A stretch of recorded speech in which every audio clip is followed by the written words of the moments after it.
You were about to quit, weren't you? Not on my watch. See, right now you're at the hard part. And most people confuse the hard part as their reason to give up instead of their cue to keep going. So you need to look at the hard part as you're that much closer to witnessing just how powerful the God you serve is. Because not much longer now, things are about to shift quickly, expeditiously, rapidly. What's up, everyone? It's your girl Christina J here to empower you, and today I'm giving you I don't know how many reasons to not give up on yourself. So if you're in a season where you want to throw in the towel, you feel like you don't have what it takes to achieve that God-sized dream or achieve that vision that He's giving you, this is the video for you. So let's get into it. Where you are is where most people quit, but you are not most people.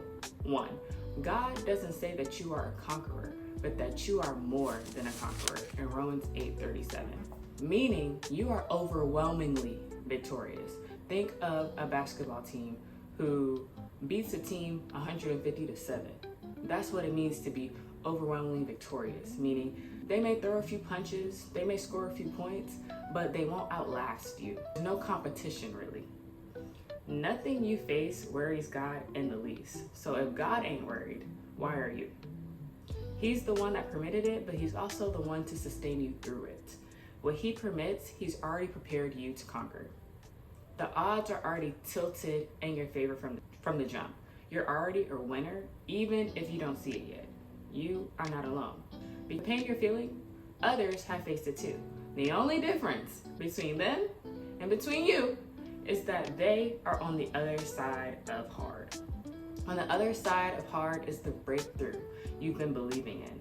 On the other side is the impact you've been praying to make. And on the other side is a God who's been waiting to give you more than you ever imagined.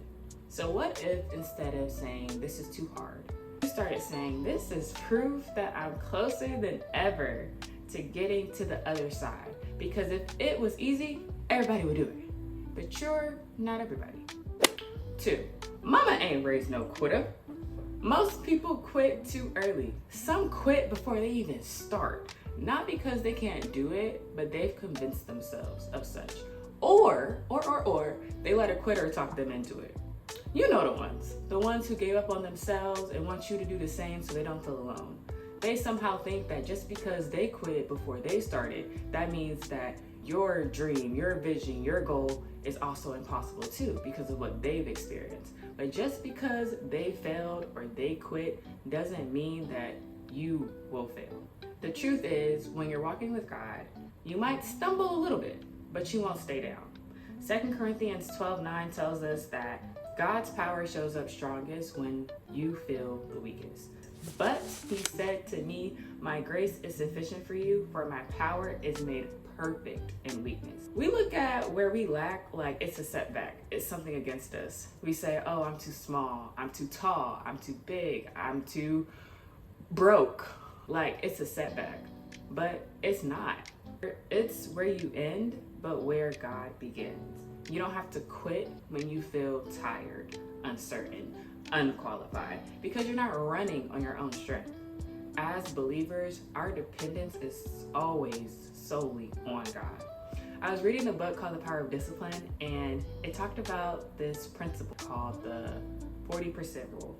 Basically, when your mind starts screaming, I'm done, you've hit only about 40% of your actual capacity, 40% of your actual potential. That means that you still have 60% left in you, but it's your belief that unlocks it. When you decide to push past your breaking point, or what you think is your breaking point in your own human perspective, that's when you begin to see what God really placed inside of you. Because your strength isn't just about what you do, it's about what God can do through you. So the next time you feel like giving up, don't listen to that voice that says you're done, you can't do this. Instead, remember this verse: my grace is sufficient for you, for my power is made perfect in weakness. That means when you're running on empty, God's just getting started. God's just getting started, and you've got more fight in you than you think. Think about it like this. Most people, they say, oh, I'm not finna run unless a bear is running after me, right? So they think that like they can't run a mile, they can't run a 5K. However, if a big black bear starts chasing you, what you finna do? Run as fast as you can for as long as you can. And you'll probably surprise yourself because you'll look back and you'll be like, dang, according to my Apple Watch, I ran 2 miles and I said I would never run a mile. I couldn't run a mile, but you did. Because that's how badly you wanted to stay alive. The reason mattered more than the pain. That's what walking with God does. He gives you strength you didn't know you had, and purpose that pushes you past your limits. Purpose will have you sticking with it even when you can't stand it. Oh, somebody clip that. Sticking with it when you want to quit, and sticking with it past your bedtime. That's what purpose does, and that's what walking with God does. It says, Lord, I'm tired, but I'm relying on you to give me the strength. 3, do not despise these small beginnings, for the Lord rejoices to see the work begin. Zechariah 4:10. Good things come from small beginnings. Joseph was in a pit before the palace. David was in the field before God made him king. LeBron was in the hood before he was on the biggest stage in the NBA, becoming one of the GOATs. Simone Biles was in foster care before she became the world-renowned gymnast that she is. Now it's time for you to come and see for yourself. Because all it takes is one open door, one moment of favor, one investor, one breakout video, one step of obedience, and God can take you from a somebody nobody knows to a somebody everybody knows. Then as you get one, you get another and another. There's so much that can be accomplished with a little faith, a big God, and some hard work and persistence. Don't get discouraged because you don't have what the quote-unquote successful people in your niche may have, whether that be the following, the camera, the studio equipment, or the resources. I said it once and I'll say it again, all that you have is all that you need. Long as you got King Jesus, you got what you need to start. Starting is the hardest part, as we know, because some people quit before they even start. Continuing to show up is the second hardest part. However, most people don't start, not because they're not qualified or they don't have the talent, but because they're afraid. There are 2 kinds of fear: fear of failure and fear of success. We talk a lot about the first one, but rarely about the second. Don't underestimate the power of one try, because all God needs is one person willing to try and be obedient to him. The question is that person going to be you? 4, what beats a failure but a try? You shouldn't be afraid of failure, because failure is actually a part of the journey to success. We often think that failure is the opposite of success, but it's not. Every single successful person you know has failed at some point in their life. I promise you that. Not every video you produce is going to be good. Not every business idea you have will be great. In every class you won't ace, but you will learn. Every failure gives you feedback. It's data. Data on what works and what doesn't, so you can change the strategy accordingly to do more of what works and less of what doesn't. In short, you shouldn't be terrified of failure, but of regret. What if I had tried one more time? What if I could have helped this person, but I was too scared to? Or you might not be afraid of failing. You're afraid that maybe God is right about you, that you really are chosen, that you really are capable, that you really do have a great business idea, that you really do carry something this world needs. Maybe you really do have a word for people, but you're too scared to say it because you're too scared to be seen. Because what if you're seen and you're rejected? What if people call you cringe? What if you're not as good as you hoped? Oftentimes, I think we're worried about the wrong people. Successful people aren't gonna call you cringe because you decided to try. Exhibit. Good performance. Yo, thank you so much. Denzel. He was right there. You good? I'm Where good, you from? man. I'm from LA. Oh yeah? Born and raised? Born and raised. All right, brother. I might be doing a movie with you soon, man. Oh yeah? Yeah, for sure. I'll see you at work. Yeah, for sure. Congratulations, Denzel. I love this video because oftentimes we are worried about the wrong people. Oh my gosh, people are gonna think I'm cringe. People are gonna think this, people are gonna think that. But at the end of the day, successful people aren't gonna call you cringe because you decided to try. The ones who you are scared of calling you cringe are the same ones who don't have the guts to do what you're doing. They're sitting on the couch, criticizing you, making fun of you, but what are they doing? Therefore, they're not the people you should be focused on because they don't have the guts. But you do. Remember, failure is temporary, but regret is permanent. It's better to be trying to fail than failing to try. So, 5, just start.